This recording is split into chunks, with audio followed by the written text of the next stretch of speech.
These workers are busy applying finishing touches at the Green Park bus terminal.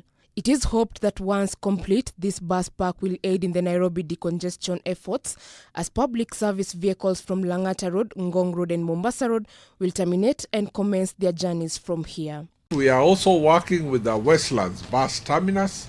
Desai and Park Road are complete. We are now going to embark in industrial area around Bunyala Road and Landis Road to ensure that the different routes have got also their termination stage. Passengers will be dropped at this bay. For the passengers proceeding to a route that is within this terminus, they will walk to the loading bay and wait for the designated matatu that is boarding at that particular time. After dropping passengers, the vehicle will be required to move to the loading bay and pick up passengers according to their specific route and circle. On Thika Road, the construction of a bus rapid transit system is taking shape along the Thika Superhighway. The route will run through the Nairobi Central Business District to the Kenyatta National Hospital area. The two innermost lanes of the highway will accommodate special high-capacity buses.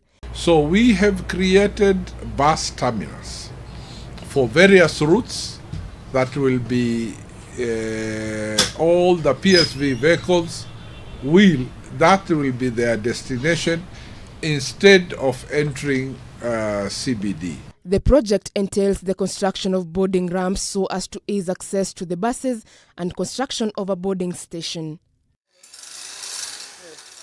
Plans are also underway to construct a park and ride facility at the Kasarani area. This will allow commuters heading to the city center from the superhighway park their vehicles and transfer to the buses for the remainder of the journey. The project is expected to have 100 buses managed by private operators. They'll be regulated by the Nairobi Metropolitan Area Transport Authority. However, matatu owners are complaining that they have not been engaged. You cannot tell matatu, drop your passengers and go. Go where? You got to use, unless there are subsidies, because if you move, you have to go to your original starting point.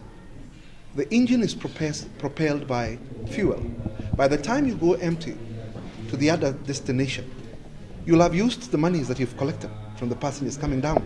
That cancels the business. It becomes useless. Some of the countries that have successfully implemented the BRT process include Curitiba in Brazil, which implemented its first line in 1974. Marrakesh in Morocco has been operational since 2017. Brisbane in Australia, operational since mid-1990s. Jakarta in Indonesia. Stockholm in Sweden. Ottawa in Canada, which has been functional from 1983 and is one of the longest running systems, and Cape Town in South Africa. With the Nairobi Metropolitan Service having marked 1 year in office on Thursday this week, the NMS boss is still optimistic that the project will sail through smoothly and help in decongesting the CBD. So these, we have started with Green Park Terminus, which we were able to complete within 4 months. And we are hopeful that with simultaneously now have divided the works to various teams, in the next 1 year, all the bus terminals, 6 of them will be completed.